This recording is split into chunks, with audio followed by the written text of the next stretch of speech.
is committed to elevating the voice of the global skin disease patient community, championing the common interests of people affected by these conditions around the world, and uniting global dermatology stakeholders to bring about transformative change for patients. The Eczema Society of Kenya is one of Global Skin's 260 member organizations, which are located in 72 countries around the world. And I stand here tonight with my colleagues from other Kenyan skin patient organizations, standing right at the back. And I'm pleased to introduce them. Julie, from Royal Patches Foundation. Julie, I'll come with Tom, along with Tom Radido.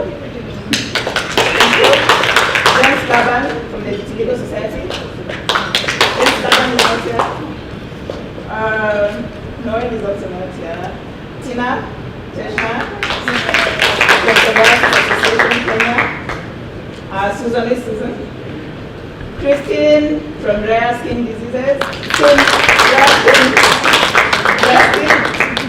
Rare Skin Association. Sorry. And I have Stanley from Stabzlani. Thank you, Stanley. There's Susan. And there is Sunil from Royal Patches as well. Yeah. Thank you. And this is Havana from Amelia Trust. Thank you so much.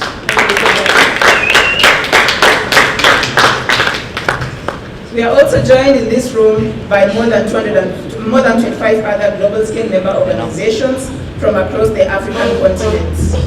Please raise your hands to identify yourselves. All other skin patient organizations represented. Thank you so much. Thank you so much. You're pleased to have me there. Ruby. Thank you. Thank you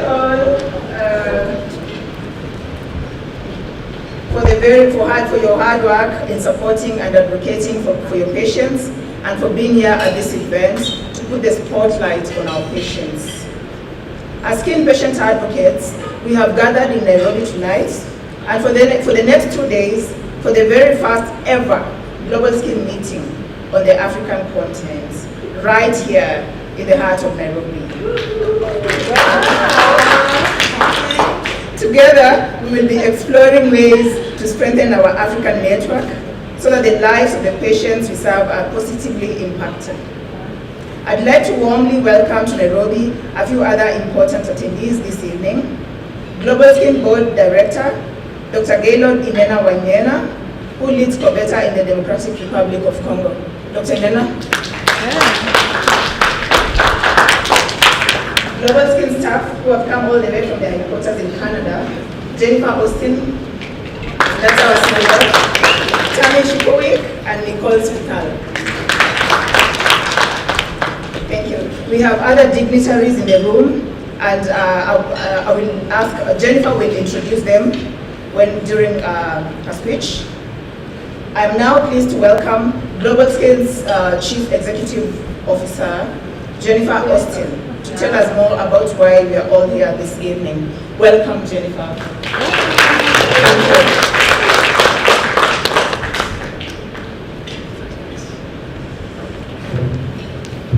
Jambo. Karibu. But I also feel like I need to say Asante Sana, because I'm feeling so honored to be in Kenya, to be in Nairobi, but also to be on the African continent with all of you.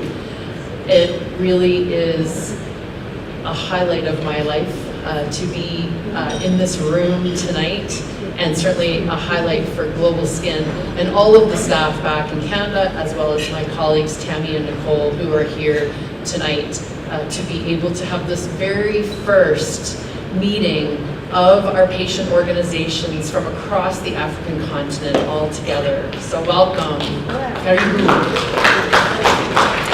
I want to say thank you to Rachel Ogola, who has played a really important role in helping us as one of our host organizations here in Nairobi.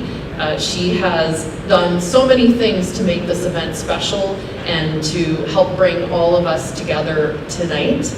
and for the next 2 days. I also want to thank our board director, Gaylord Anena from the Democratic Republic of Congo, the founder of Corbetta. He has also provided us with a great deal of guidance on how to host our first meeting in Africa. So we have tried to come into this knowing that we do not know the lives that you lead, and we want very much as an organization, a global organization, to learn from you. So Gaylord and Rachel have both been extremely helpful to us in that. I also want to say thank you to all of you who are here tonight. First of all, there are many patient organizations here, and you are all very busy in the work that you do in your own countries, and to make an investment in the future of Global Skin and the network of African patient organizations will really help a lot of people. But we know that you're also doing that important work in your own country, so for you to take that time away from those people who need you and from your own families, and many of you also are volunteers in that work, also taking away time from your own jobs, we are so grateful. So thank you for traveling all of this distance to be here. And thank you to all of the people that are in the room. I'm going to introduce you to some dignitaries in a few moments. But thank you for caring enough to be here, because skin really does matter. And that's why this reception is called the Skin Matters Reception. We host these events in different places around the world. This is the first one in Africa. But I want to tell you why skin matters. And the patient organizations here know this. And many of you that work in healthcare know this, but I think it's important to call out the fact that there are over 2 billion people who live with skin conditions and diseases around the world. And there are over 3,000 of these diseases. So this makes it very complex for patients and for the people that care for them. They're often suffering from agonizing, painful, and chronic conditions. And this has a great impact on them, but also on the caregivers, and also on their families. And so that's why this matters to all of us. Unfortunately, we are in a place where there is more unmet need than anywhere else on earth for these patients. And to illustrate that, I will say that there are 0 to 3 dermatologists per million people in sub-Saharan Africa. So most of your patients will never see a dermatologist, even though many of them are living with very, very serious conditions and struggling to be diagnosed, because there are so many skin conditions. And you need that specialist care often to be diagnosed. Skin conditions are the world's 3rd most prevalent cause of illness and among the top 10 causes of disability. Again, this is why skin really does matter. And this is why people are going so often to seek healthcare support. So for millions of people around the world, their journeys are very challenging, and for a number of reasons. One is that diagnosis is not an easy path, and that's because there are so many skin conditions. And without that specialist care, it's often very difficult to diagnose the person properly. And so that can really prolong the suffering, and often the scarring and disabilities that result. People also struggle to find accessible care and the appropriate and affordable treatments. And this is, we know, a major, major challenge in Africa. And we also feel for our patients, and many of you are patients, so you've experienced it firsthand, the stigma, the exclusion, the discrimination that come from having a visible skin condition. We cannot underestimate the mental health impacts that people are experiencing along with their physical symptoms. And this needs to be taken into consideration in healthcare systems. It cannot be just about the physical. It needs to be the holistic, whole person. So this largest organ in our body really does deserve our attention, and it really does deserve healthcare prioritization. Fortunately, there are so many patient organizations that are out there, and we're so proud that we have nearly 15% of our patient organizations in Global Skin from Africa. And these organizations that you all represent are doing such vital work and filling gaps that healthcare systems are often not able to address. So you are giving your patients a voice, and that makes such a difference to people's lives and to their mental health perspectives. So Rachel mentioned that we're here for the next 2 days, and this is an unprecedented first of its kind event for Global Skin and for dermatology patient organizations from across Africa. And the reason that we are here together is to work on building a network amongst you, the patient organizations, and how to strengthen the way that you can work together to improve the lives of your patients. And we believe that this will include improved patient support. It will have an impact on your ability to do regional and local patient advocacy. And we also want to support in helping to build the capacity and the skills within your organizations. So it's really meaningful that you're here, and I'm really proud to be able to open this groundbreaking event with you. And together we're going to shine a light on what people are experiencing who live with skin conditions and diseases across Africa. So I mentioned that we have some dignitaries here tonight, and we're really honored to have an impressive group of speakers. I know that you're all anxious to network with these speakers, to network with each other, so we're going to try to keep the speeches relatively brief. I think what we want to do is to have each person present some of their unique perspective coming from outside the patient organization community around skin diseases. And so I will be introducing a number of different speakers. There are 5 speakers altogether. We're honored to have them here with us. And so I will invite each to the podium. If you see me start to walk like this towards you when you're speaking, that means that the time is up. Each speaker has about 3 minutes to speak, and it's really important that we provide time with you and all of these patient organization representatives, these advocates, to be able to have conversations. So while it's important for everyone to hear the speeches, it's also important to have that networking and that interaction. I've done my best to try to ensure that I'm pronouncing all of these names properly, but please forgive me if I don't. And when you come to the podium, if I haven't done a very good job, please feel free to correct me. Again, I'm here learning. So the first person I would like to introduce is Dr. Penina Kitili. She is a consultant dermatologist, pediatrician, and venerologist at Kenyatta National Hospital. I invite her to the podium.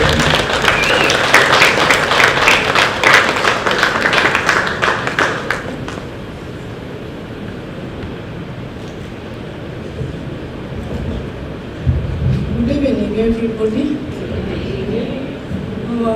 We are here today, as Jennifer said, because of our patients.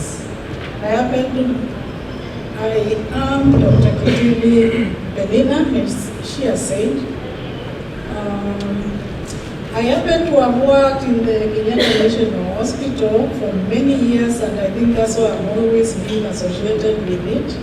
Kenyatta National Hospital is our Kenya's national referral and teaching hospital, and it's based here in Nairobi. However, 7 years ago, I retired, but I've seen in the write-up and what Jennifer has, I'm still being termed as being talking about an international hospital. And as I said, I worked in Kenyatta for 33 years. I retired 7 years ago. I've worked for the last 14 years.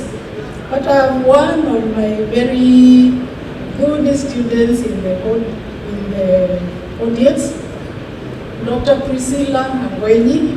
She's a dermatologist whom I taught and left in Kenyatta to continue with the patients. Of course, I also have my teacher here, Professor Bauri, whom we have all loved ever since being medical students. Now, going back to the International Hospital, we get patients who in Kenyatta who have already been seen by many health workers from the village sitting at dispensary, health center, etc. Such that they have climbed the ladder and many healthcare workers have made their diagnosis, which is either right or wrong, right with the wrong medication or wrong with, it can be wrong but with the right medication also. So that is where Kenyatta AC comes, the patients come to the specialists, and now with the specialists, the correct diagnosis is made. I've interacted with many during my tenure as a dermatologist and a pediatrician in Kenyatta. At some point, we have had some few patient organizations. I'm sure by the time that Priscilla joined us, we were having the Vitiligo Association of Kenya, which had started long in the year 2009. I happened to have been the end of the Department of Dermatology that time, so I know the details of how it started and how it went. Patients availed their organization here in Kenya, and therefore, us as doctors, we interacted with them. We knew their needs, and therefore supported them. During the time, as we were starting, I happened to become a board member of the American Vitiligo Research Foundation. In case anybody has heard about it, I'm still a board member. The few doctors in it who do the medical advisory bit of whatever the patients are doing. One thing I learned from them is that, and we should know from today henceforth, even if a diagnosis is made right at the village level and is correct, or the diagnosis made in a hospital where they are using the latest technology, artificial intelligence, etc., the in-between, okay? Patient education is very key, and that is why, personally, I would encourage patient organizations. I may tell one patient today all they need to do, all they need to know, all the medications they would need, and probably how I will be ordering them from this to the other.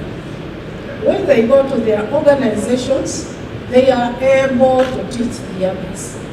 And that is where groups come in, not the patients. The other thing is, patient organizations, and that I learned from the American Vitiligo Research Foundation, other than sharing knowledge, they are able also to talk about their other concerns, social, psychological, stigma issues. Some people talking of, witchcraft is all over the world, it's not just in a few countries. What's the other thing? They come all across. These are all things I learned. One patient, actually a child whom I met when she was 12 years, got married with a patient, got married as a family. She has written a book. So patients can also share information through writing.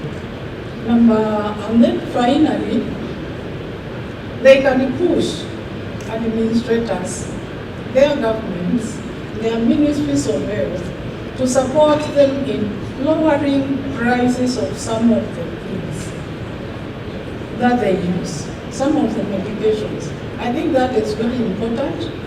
And it's good that I've seen some people from our Ministry of Health also, and one of our honorable person who will be introduced. I won't introduce her, of course, I won't mention, but she will be introduced. I think that's as much I can say for now. Thank you very much.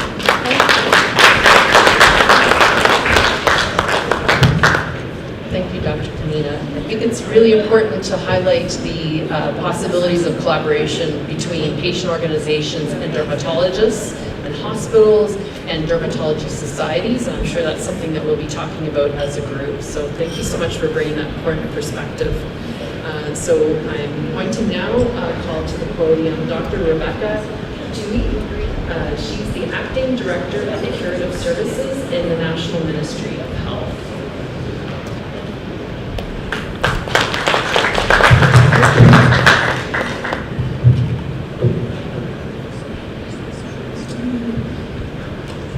It seems I'm a bit short, so I've been given an extra microphone. Good evening, everybody. Good evening. Protocols observed. I see an honorable member of parliament here, a very good advocate of health. She used to be in the health committee. I'm looking forward to hear what she will tell us.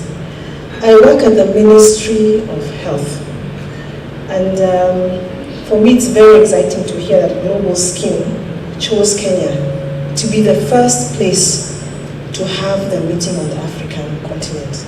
Thank you so much for considering us.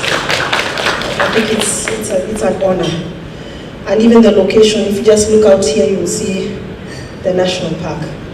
So I hope for those ones who have come to Kenya, that you, during your free time, take some time and go to the national park.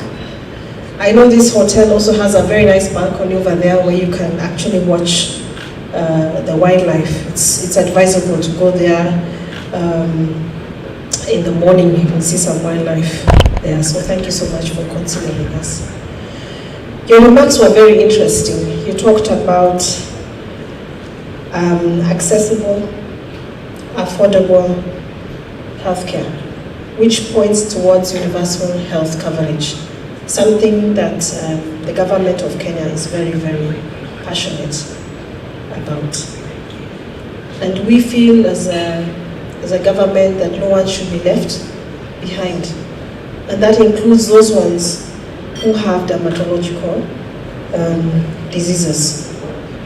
Currently, we are focusing a lot on primary health care and health financing. So to the professionals in the room, the dermatologists, I think we'll come to you very soon and ask you what contribution can you make towards primary health care to make it closer to the people, and what can we do at the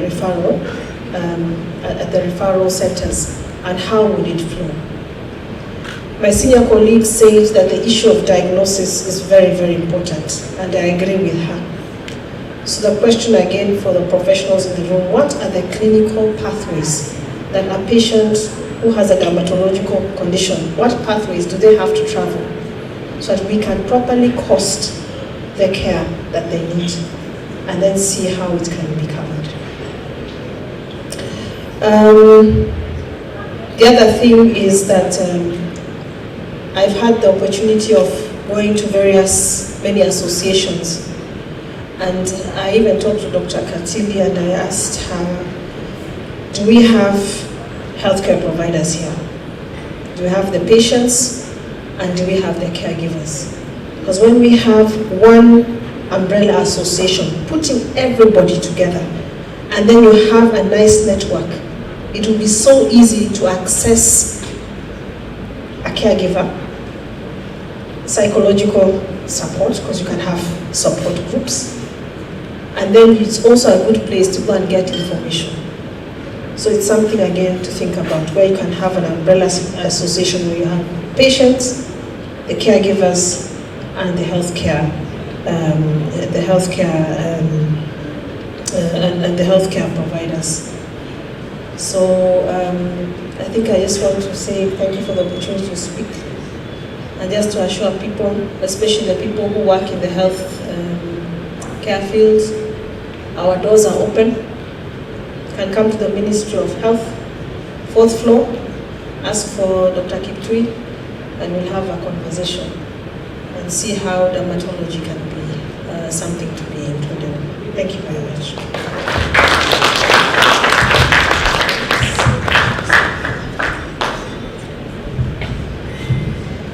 Thank you so much, Dr. Rebecca. That was such an insightful set of remarks, and I think that leaving no one behind is something that we all can get behind and something that we all want. And Global Skin is in the process of working with patient organizations, including in Africa, to pursue a World Health Assembly resolution in 2025 on all skin diseases. We'll talk about this more tomorrow. But the key, we believe, and that is working with many different organizations, including the dermatology societies, is that primary care is the key to universal health coverage. We need more training because most people will never see a dermatologist, but they will hopefully see a healthcare worker that is more general in practice. And we need to help educate and equip those people so that they can diagnose and treat skin conditions. So we'll certainly talk more about that. And if anyone would like to speak to Global Skin about that in more detail, we would be more than happy to talk about that. It's one of our big goals for the next year. And we did host this event in Kenya because we have 7 patient organizations in Kenya that are incredibly active. So we're very well supported in coming here, but this will only be the first meeting, and there will be other opportunities. We know we have patient organizations in so many other countries. There are 12 countries represented here tonight. So our next speaker, we're really pleased to have the Honorable Esther I'm really sorry, because I wrote this in my handwriting. Pasaris, so I'll start over. The Honorable Esther Pasaris. She is the woman representative of the National Assembly for Nairobi County. So we're very fortunate to have another national voice here tonight, and honored that she has come to spend some time with us and provide us with some remarks.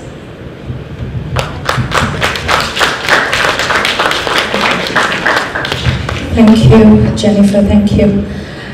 The International Alliance for Dermatology Patients Organization, Jennifer Austin, CEO, Global Skin, Dr. Patrick Omoth, DG, Ministry of Health, together with the team from the ministry, Mr. Lefkoko Kasamang, Head of Africa Union, Social Welfare, Dr. Penina Kitili, Consultant Dermatologist, Dr. Kibe, Nairobi County, Dr. Connie, Public Health, Nairobi County.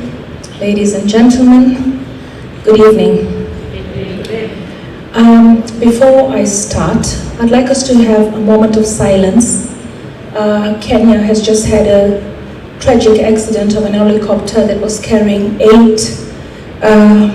members of the Kenya Defense Forces, including General Ogola, Francis Ogola, who was also in that helicopter, and quite a number of fatalities, including the general. So I'd like us to have a moment of silence for the families and the ones who have been lost today.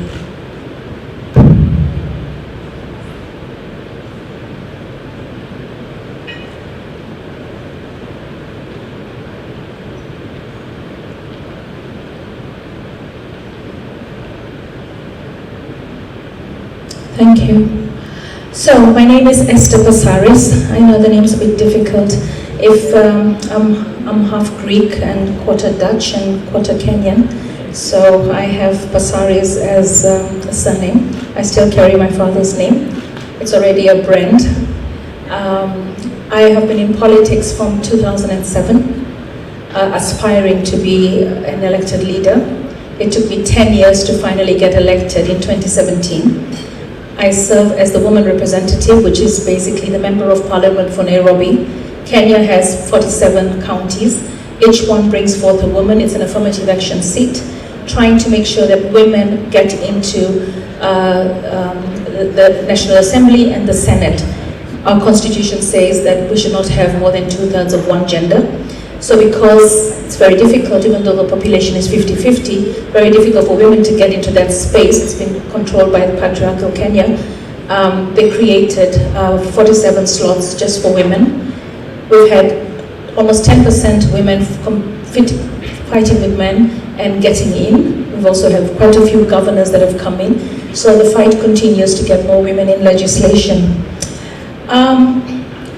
First of all, let me start by welcoming you to my county, Nairobi. It is a beautiful city. You are viewing the national park, and I hope you will get time to actually take a drive there, all right, and see some of our wildlife.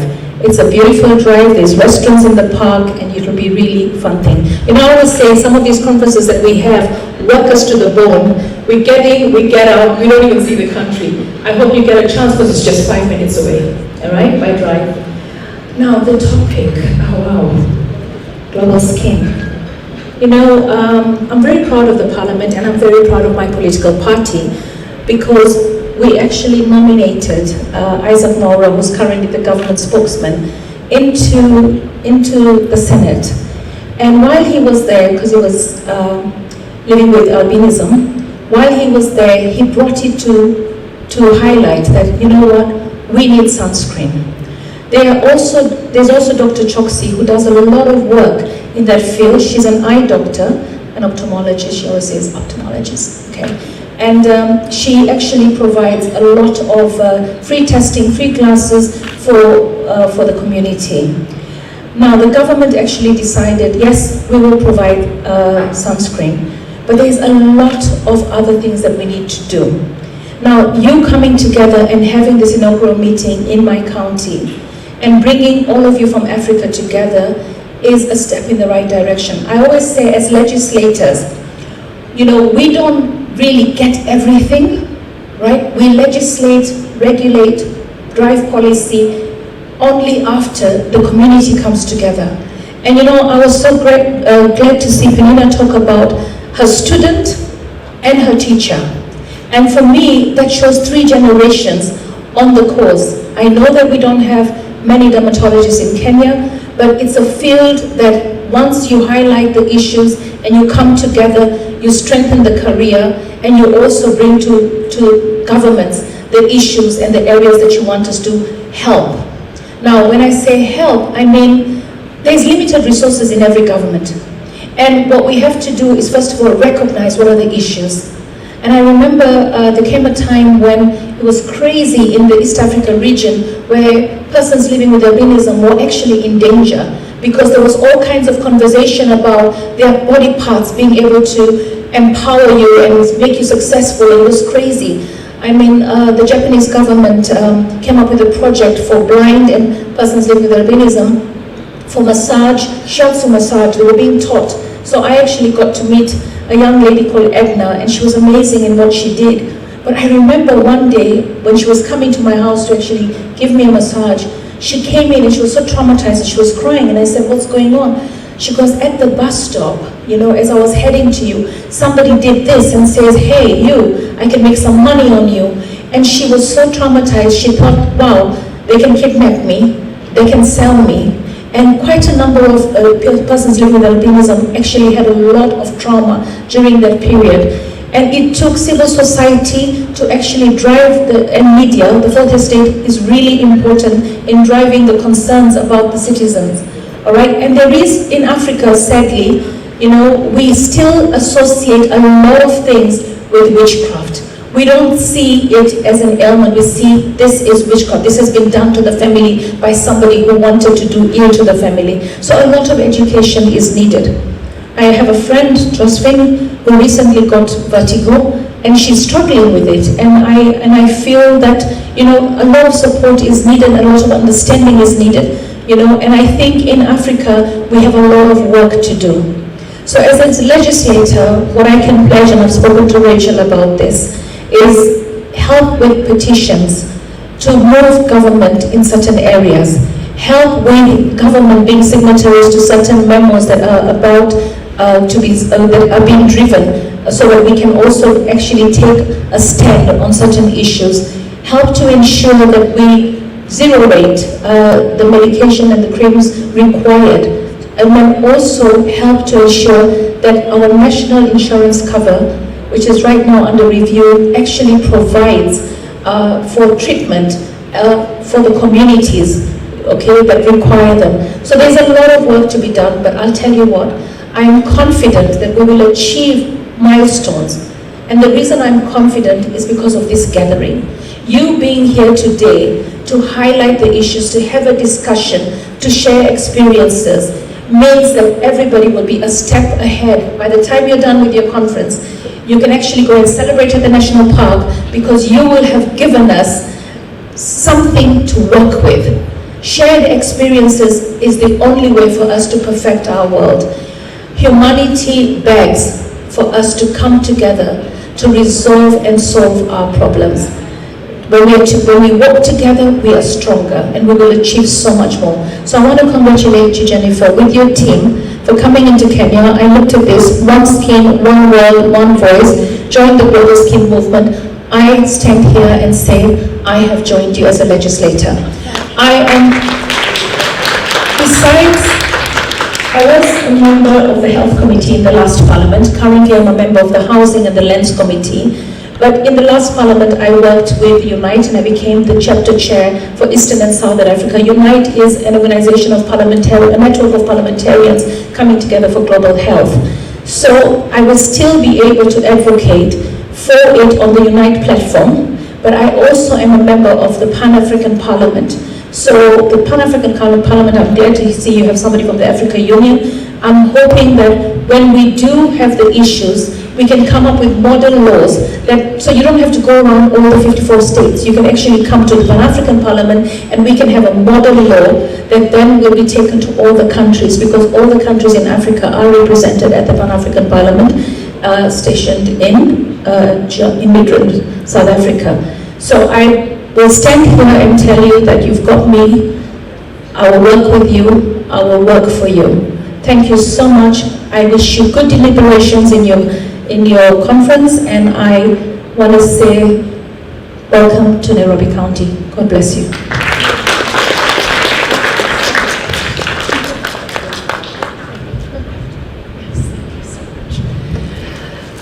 I started my career working for a member of parliament, and I've worked for several members of parliament. I know how busy their schedules are and how many things they're running to, and I know that Esther is running right now to another event, but I think that we are just so grateful to have gotten her perspective as a legislator. And I think that although she's obviously in one country and we are from many countries, the things that we're hearing from her are so encouraging, and I think it will help us all in the work that we'll be doing across Africa and in your own countries. So thank you